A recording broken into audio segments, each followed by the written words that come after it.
হবে কোরআন দিয়ে। আমার আলোচনার বিষয় আজকে বিবেক। কি বললাম?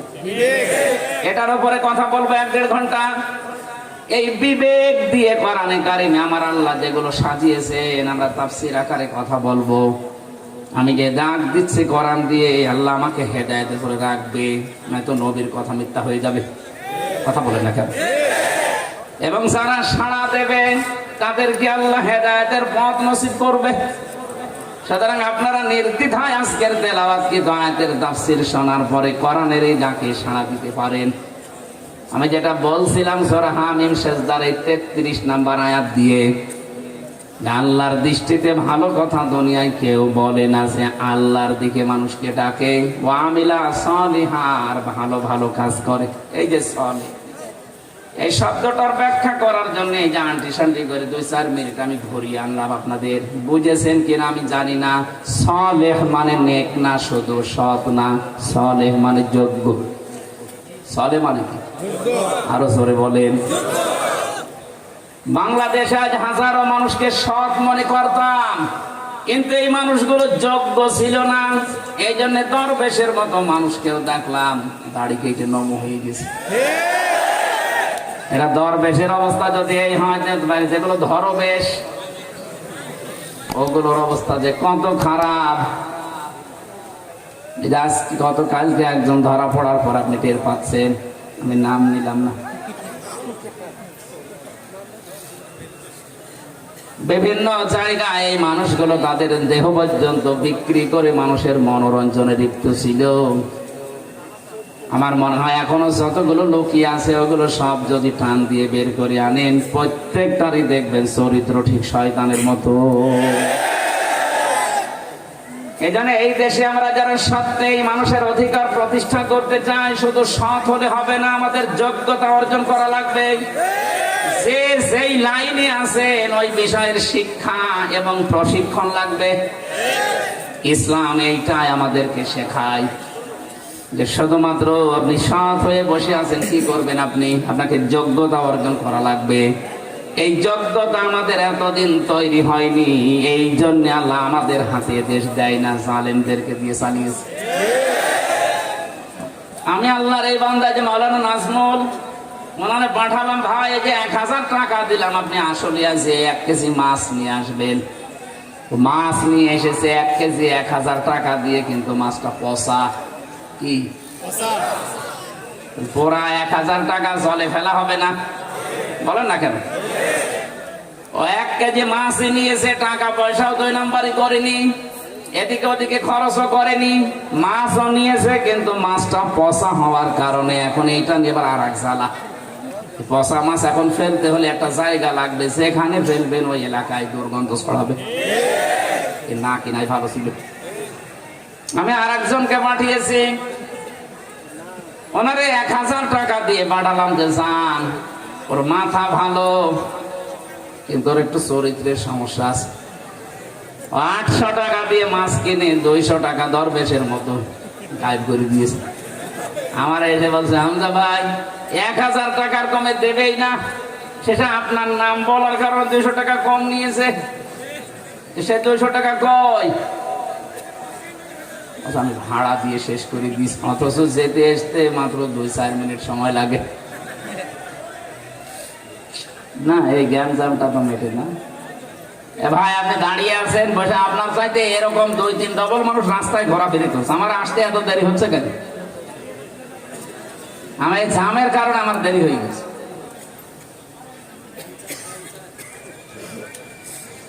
ঢাকা বাসে এই যে বাসে যাকে পাঠালাম, এর চরিত্র খারাপ হওয়ার কারণে ও মাছ নিয়েছে ঠিক 800 টাকার মাছ, এগুলো খাওয়া যাচ্ছে, বাকি 200 টাকা যদিও আত্মসাৎ করিস, তারপরও তো 800 টাকার মাছ আমি খেতে পারলাম। কথা বলেন ঠিক কিনা? এই 53 বছরে আল্লাহ ইসলামকে দেশে জায়গা মতো দেয় না, এটা শুধু আল্লাহর দোষ না, এই দোষ আমাদের। কারণ এরকম মানুষকে যদি দেন, ও মাছ নেবে ঠিক, পুরাটা পচা, শেষে ওইটা ফেলার জন্য আলাদা জায়গা লাগবে। কিন্তু এদেরকে দিয়ে আল্লাহ চালাতে হবে, একে না। এইরকম মানুষ দিয়ে আল্লাহ চালাচ্ছে এই কারণে, কারণ অন্তত 800 টাকার মাছ হলেও তো এই দেশের মানুষ খেতে পারছে।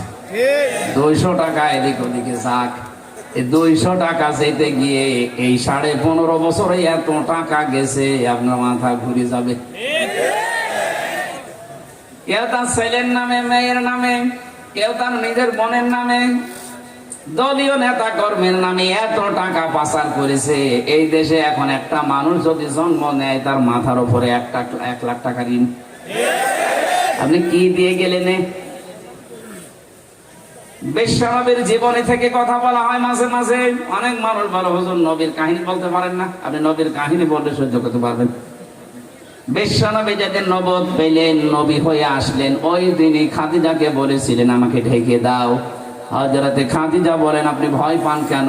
কোনো ভয় নেই আপনার, আল্লাহি আল্লাহর কসম, লা ইখসিকাল্লাহু আবাদান, কখনো আপনি ভয় পাবেন না। জিন, ভূত, পরী, পেতনি, এমনকি আল্লাহ আপনাকে ভয় দেখাবেন না। ইন্নাকা লা তাসিলুর রিহমা, আপনি আত্মীয়তার সম্পর্ক ঠিক রাখেন। হযরতে খাদিজার কথা দ্বারা কয়েকটা প্রমাণ এখান থেকে বের হয়।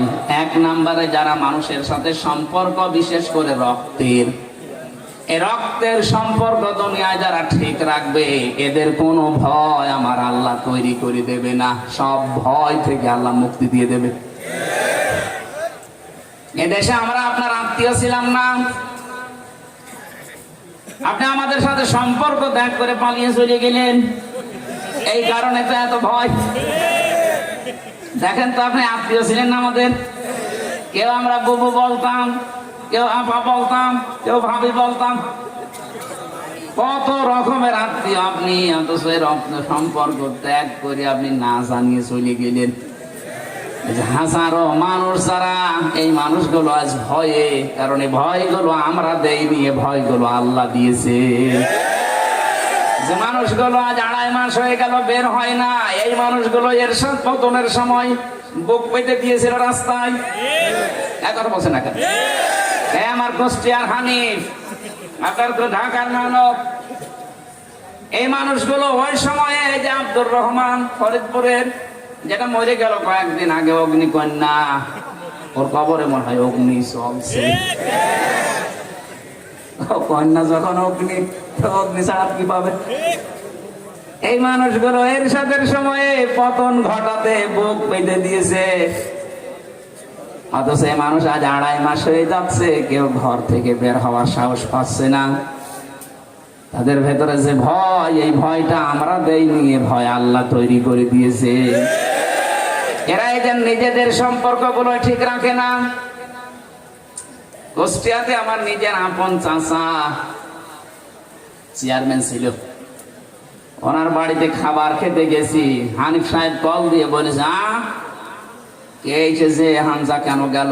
আমার ভাইয়ের ছেলে আসবে না। বলে না, আওয়ামী লীগ করলে ভাই বোন দেখা হবে না, আওয়ামী লীগ ছাড়া কেউ আপনার বাড়ি খাবার খেতে পারবে না। আপনি আত্মীয়তার সম্পর্ক গুলো নষ্ট করে দিলেন, আর সে তো আমার রক্তের জিনিস। বলেন তো, স্ত্রী হিসাবে নবীজিকে অভয় দিচ্ছে, আপনি ভয় পাবেন না, আপনি রক্তের সম্পর্ক ঠিক রাখেন, এই জন্য ভয় নেই। আর আপনারা রক্তের সম্পর্ক নষ্ট করেছেন, এই জন্য এত ভয়।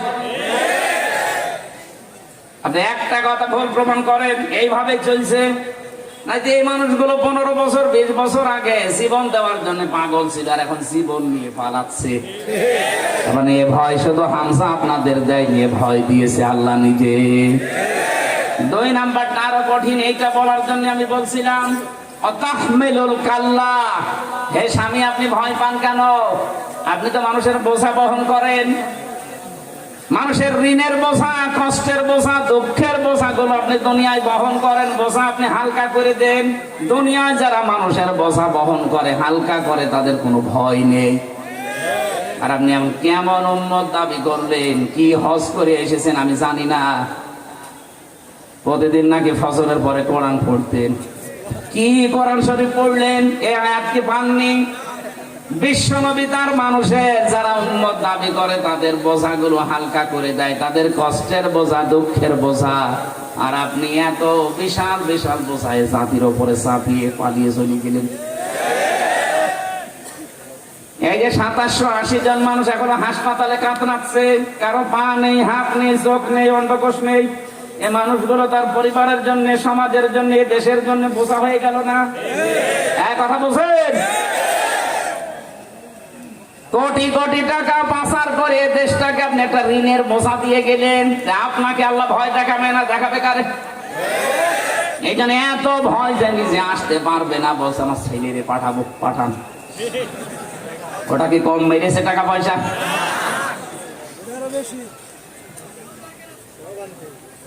নবীর উম্মত যারা দাবি করবে তারা মানুষের বোঝা আরো হালকা করে দেবে।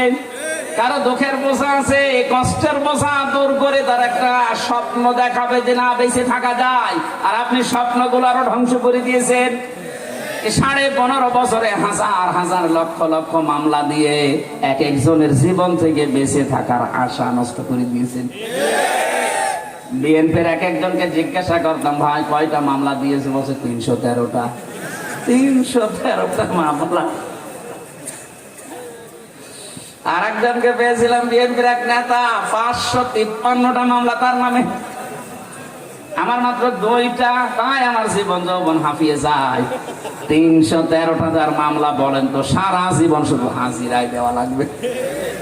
কি জুলুম করেছিল! এক একজনের মামলায় যা রায় দিয়েছিল, আমি একজন আসামিকে পেয়েছিলাম, ওর নাম মুকিম গাজী। বললাম, ভাই কয় বছর জেল আপনার? বলছে 160 বছর। 160 বছর জেল।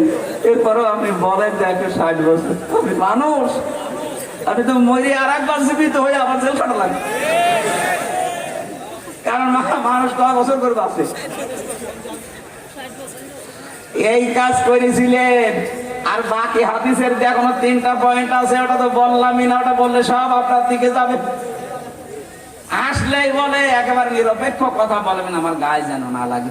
বলবো কি করে? যে হাদিসই বলি সেটা আপনার বিরুদ্ধে। 15.5 বছরে অনেকে কথা তুলেই ফেলেছিল রাজ্য রাজনীতি আর কোরআন শরীফ আলাদা। অথচ এটা পুরা হাদিসের বিরোধী কথা। আলা ইন্নাল কিতাবা ওয়াস সুলতানা লা ইফতারিকান। নবীজি বলেন, জেনে রাখো অতি শীঘ্রই আমার উম্মতের ভেতরে কিছু মানুষ এমন বের হবে, এই মানুষগুলো বলবে রাজ্য রাজনীতি আর কোরআন শরীফ আলাদা। এটা বলতো না? অনুষ্ঠানে আসলেই বলতো রাজনৈতিক কথা বলবেন না, ওরে শয়তান। এই সমস্ত জায়গাগুলো থেকে কোরআনের সঠিক রাজনীতি যেটা, এটা না বলার কারণে এই জাতির অবস্থা হয়েছিল আমরা যোগাইলে আর বউগুলো রাজমিস্ত্রি। দেখেন, আমার বন্ধু বলছে ঠিক, তার মানে ও অবস্থায় আমরা সবাই অবস্থায় পড়ে গিয়েছিলাম। পুরুষ মানুষ করবে রাজনীতি, কথা বলেন না কেন? এটা আমি বানালাম? এটা রাজনীতি করতে হলে, নেতা হতে হলে, এটা কি মহিলা না পুরুষ? আপনি তাকান আমেরিকার দিকে, ওরা সাথে মাতাল হলো, তাহলে ঠিক আছে। এত বছরের ভেতরে কোন মহিলাকে দেয়নি। হ্যাঁ, পাগল ছাগল দেবে, কিন্তু মহিলা দেবে না। তাই বলে আমি ট্রাম্পকে পাগল বলছি না, আপনি বলতে পারেন। এইরকম মানুষকে বসিয়েছে, কমলার মতো মানুষকে বসায়নি। এই কথা বলেন না কেন?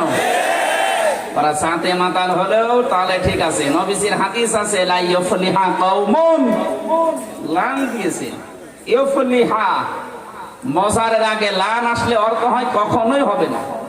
বিশ্ব নবী গ্যারান্টি দিচ্ছেন, কখনো ওই জাতি সফল হচ্ছে না, হবে না, যে জাতির নেতৃত্বে কোন মহিলা আছে। আমরা এই কারণে সফল হতে পারিনি। এই হাদিসটা আমরা বিশ্বাস করি না। এক কথা বলেন না কেন? সারা মন থেকে বিশ্বাস করেন 100 ভাগে হাদিস দেখি তো। লিল্লাহি তাকবীর। আন্দাজ হাত তুলবেন না ভাই, সামনে বিরানি আছে। ঠিক আছে, যারা হাত তুললেন আমি জানছি 100 ভাগ বিশ্বাস করলেন।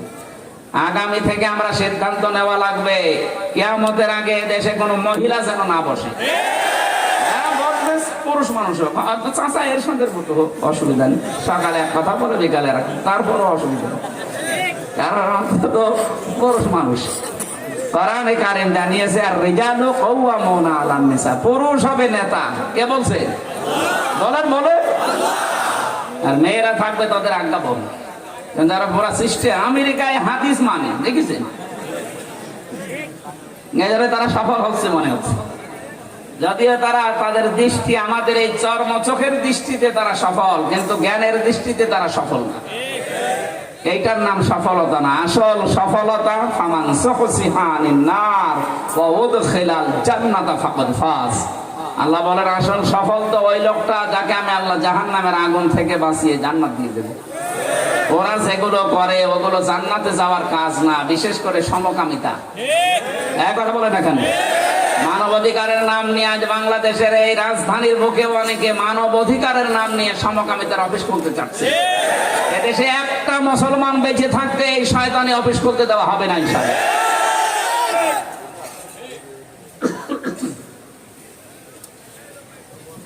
আমার ভাইরা, যে আয়াতটা বলেছিলাম আমরা আজ যোগ্যতা অর্জন করতে পারছি না, এই জন্য আল্লাহ অযোগ্য মানুষদেরকে দিয়ে এই দুনিয়া চালাচ্ছেন, আর চালাতে গিয়ে দেশটা রসা করে চলে গেছে। আমরা হাজার হাজার ঋণের বোঝা, কষ্টের বোঝা, দুঃখের বোঝা এখন বহন করে নিয়ে বেড়ানো লাগছে। কথা বলেন ঠিক কিনা? এই আয়াতের শেষ কথা ছিল ওয়াকালা ইন্নানি মিনাল মুসলিমিন। সে ঘোষণা দেবে বুক টান টান করে, আমি মুসলমান। ও বাংলার মুসলমানেরা, আপনি জবাব দেবেন এই 15.5 বছর অন্তত বুকে হাত দিয়ে বলা যেত যে আমি মুসলমান। কারণ যে বলবে আমি মুসলমান সে আপনার কাছে সুদ থাকবে না। যে বলবে আমি মুসলমান তার বউ বেপরদায় চলবে না। যে বলবে আমি মুসলমান তার শিক্ষা ব্যবস্থায় দুর্গা থাকবে না। বলুন, এগুলো ছিল আমাদের টান করে বলার কায়দা ছিল না যে আমি মুসলমান। আয়াতের 2টা আমরা মেনেছি। আর জাতীয় মসজিদের ইমাম যিনি এখন যিনি হয়েছেন মুফতি আব্দুল মালিক হাফিজাহুল্লাহ, উনি আল্লাহর দিকে কম বেশি সারা জীবন ডাকছে, ভালো ভালো কাজ করার জন্য চেষ্টা চালাচ্ছে, কিন্তু ওয়াকালা ইন্নানি মিনাল মুসলিমিন। এই 15.5 বছরে ওনার মতো মানুষ বুকে হাত দিয়ে কি বলতে পেরেছে আমি মুসলমান? তাহলে হক কথা আমরা বলতে পারতাম, শুনতে পারতাম, তো এতদিন তো শুনি নাই। এখন সিন্ডিকেটের বিরুদ্ধে কথা বলছে, যে সিন্ডিকেট যে করে সে জালেম। সিন্ডিকেটের মাধ্যমে যে টাকা উপায় হয়, ওই টাকা ভোগ করার জন্য আপনার স্ত্রী, আপনার সন্তান 2 পায়ে খাড়া, কিন্তু এর দ্বারা যে গোনা হবে এ গোনা আপনার বউ নিতে রাজি না। এ কথা 15.5 বছর তো বলতে পারতাম না আমরা। ওনার মতো হাজারো আলেম, হাজারো ইমাম, হাজারো খতিব এই দেশে সব মুখে তালাবদ্ধ ছিল আমাদের। কথা বলেন ঠিক কিনা? আমি যে মুসলমান এই কথা বলার যোগ্যতায় আমরা হারিয়ে ফেলেছিলাম। এই জন্য তাকওয়া যে শব্দ দিয়ে আরম্ভ করেছিলাম, তাকওয়া মানে শুধু ভয় না। তাকওয়া শব্দের আধুনিক ব্যাখ্যা হচ্ছে আল্লাহর নিষিদ্ধ কাজগুলো ঘৃণা করে ছেড়ে দেওয়া। যত কাজ আল্লাহর নিষিদ্ধ আছে এই কাজগুলো যখন জানবেন তখন শুধু ছেড়ে দেবেন না, ঘৃণা করে ছেড়ে দেবেন। এই তাকওয়া যদি আমরা অর্জন করতে পারি, এই দুনিয়ার যত আসমানে আর জমিনের বরকতের দরজা আছে, লাফাতাহানা আলাইহিম বারাকাতিম মিনাস সামাই ওয়াল আরদ। আল্লাহ বলেন আসমান আর জমিনের যত বরকতের দরজা আমি আল্লাহ সব খুলে দেব। বলেন সুবহানাল্লাহ। আজকের আলোচনার যে বিষয় বললাম বিবেক, এটা দেখে আমাদের জাগ্রত হয় কিনা?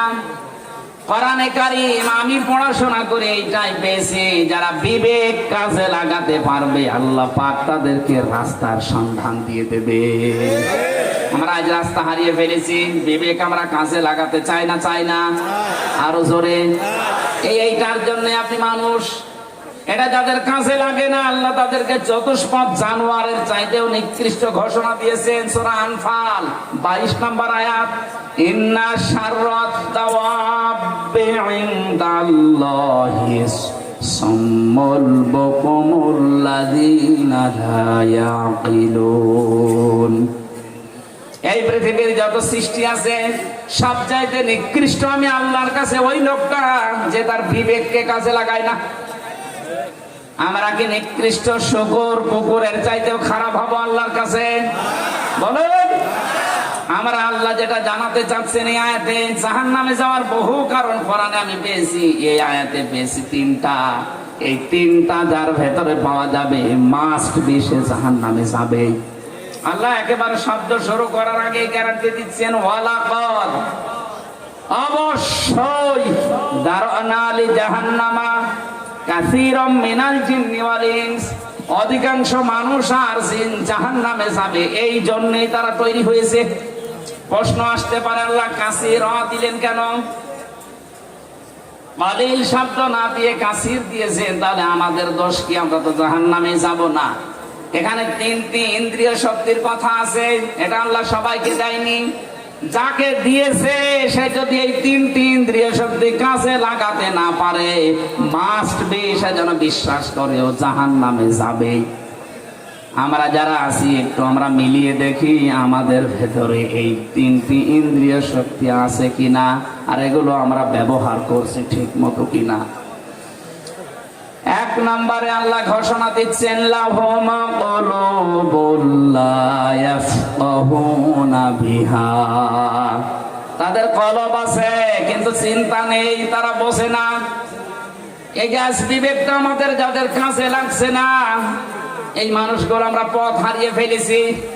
এক নম্বরের জন্য যদি বিবেক দিয়ে চিন্তা করতাম যে আমি কি ছিলাম, হালা তাআলাল ইনসান হাইনুম মিনাদ দাহরি লাম ইয়াকুন শাইআম মাযকুরা, আমি তো উল্লেখ করার মতো কিছু ছিলাম না। কথা বলেন ঠিক কিনা? আমি এই 33 বছর বয়স আমার, এই 33 বছরের আগে হামজা নামে কে ওই চেয়ারে বসবে কল্পনা ছিল আপনার? আমার মায়ের তো বিয়ে ওই সময় হয়নি। তার মানে আমি কি ছিলাম আমি উল্লেখ করবো এরকম কিছু ছিলাম না। নেই থেকে আল্লাহ পাক আজ আমাকে চেয়ারে বসিয়েছেন। কথা বলেন ঠিক কিনা? আল্লাহ রাব্বুল আলামিন বলেন, এই যে বিবেকটা যদি কাছে লাগাতে, তোমাকে বানাতে গিয়ে আমি যে 5টা জিনিস আমার পক্ষ থেকে দিয়েছিলাম, শ্রবণ শক্তি, দর্শন শক্তি, বাক শক্তি, আকেল শক্তি আর ঘ্রাণ শক্তি। এটা সূরা নাহালের 14 নাম্বার পারা, 14 নাম্বার পৃষ্ঠা, 13 নাম্বার লাইনের 78 নাম্বার আয়াতের মাঝের অংশে আছে। আল্লাহ পাক বলেন, 5টা জিনিস দুনিয়ার কেউ তোকে দেয়নি। বিশেষ করে যে বাক শক্তি, কথা বলার যোগ্যতা, আমি যদি এটা না দিতাম তামাম দুনিয়ার ডাক্তার মিলেও দিতে পারতো না। আমি আয়াতটা পড়ার পরে দেখেছিলাম বিজ্ঞান এখন প্রমাণ করছে, এই যে কণ্ঠস্বর, এখানে কয়েক ইঞ্চি জায়গা, এই জায়গা দিয়ে কথা তৈরি হয়। এক একটা কথা তৈরি হতে 27টা স্তর, 27টা ধাক্কা লাগার পরে একটা কথা তৈরি হয়।